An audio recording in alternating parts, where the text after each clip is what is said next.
Bâtir une entreprise, c'est se dresser contre une horde de chiens affamés de votre échec, qu'on appelle les concurrents. Des gens sans foi ni loi, prêts à vous dévorer à la moindre occasion. Le premier matelot qui manque à la tâche pour laquelle il a été appelé est largué par-dessus bord. Le plus gros défi, c'était de jouer tout simplement parce que je ne suis pas actrice, comédienne de métier.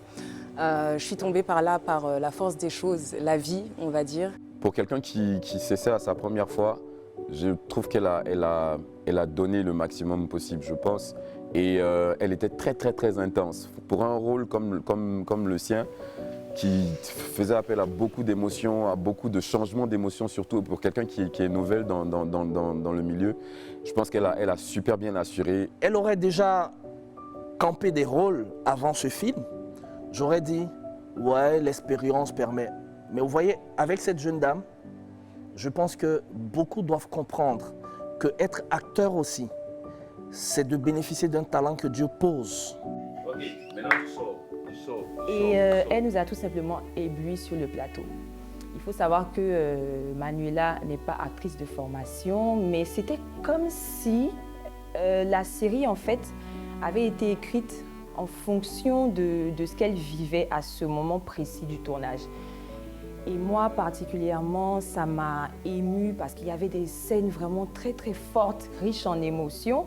Et elle arrivait à donner exactement ce que le réal voulait. C'était pour moi spectaculaire.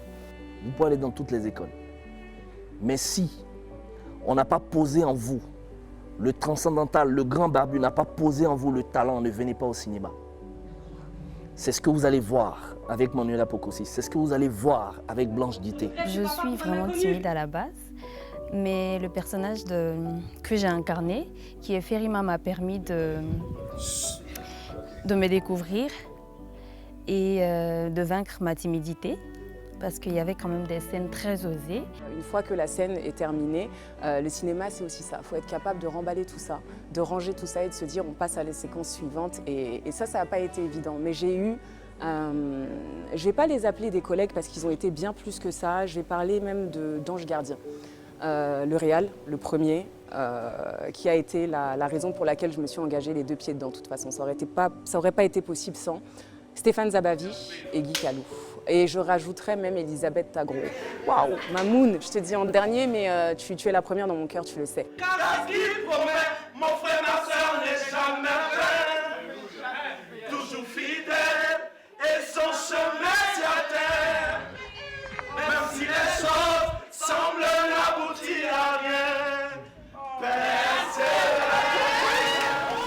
Nous sommes venus personnellement te remettre ton carton d'invitation à notre cérémonie de divorce. Votre cérémonie de quoi? Mais chaque scène que nous avons vécue qui nous demandait de l'émotion, ne nous a pas demandé à aller chercher seulement dans nos tripes, mais ça nous a demandé à aller chercher dans notre capacité à pouvoir sortir du personnage après. Parce que chaque fois que nous sommes rentrés dedans, il a été difficile pour nous de sortir. Chaque scène que vous allez voir, où vous voyez nos larmes, où vous nous voyez en train de pleurer, je crois que ces scènes-là, nous les avons vécues pas devant une caméra, mais nous les avons vécues devant la vie. Ça a été fort pour nous. Vous devriez arrêter avant que je m'énerve. Faites-la tomber. Nous étions dans une compétition qui pourrait parfois être meurtrière, mais elle est tellement constructive que je pense que chacun de nous a fait la plus belle école de sa vie d'acteur sur Bomblin. Bomblin, pour moi, c'est la première série africaine qui joue avec des codes à l'international, qui s'adresse à tous. J'ai découvert Guy sous une autre lumière. C'est une résurrection pour moi, en fait. Ouais. L'affaire Bomblin, c'est une résurrection. Je vais vous donner la première raison. Au moment où Yacine Toussou me contacte pour ce projet, je suis en plein doute sur ma carrière, en fait. Mais en fait, Guy a cette particularité-là de pouvoir camper plusieurs rôles. Mais là, c'était à la fois la douleur, la tristesse, la colère et l'arrogance. Et c'est vrai que tout ça mêlé, en fait, ça a donné quelque chose de waouh.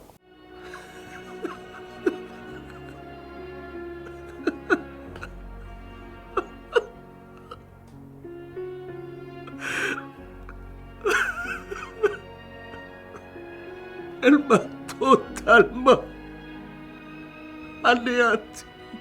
Alors, je vous invite très bientôt à suivre la série L'affaire Bomblin sur Live TV.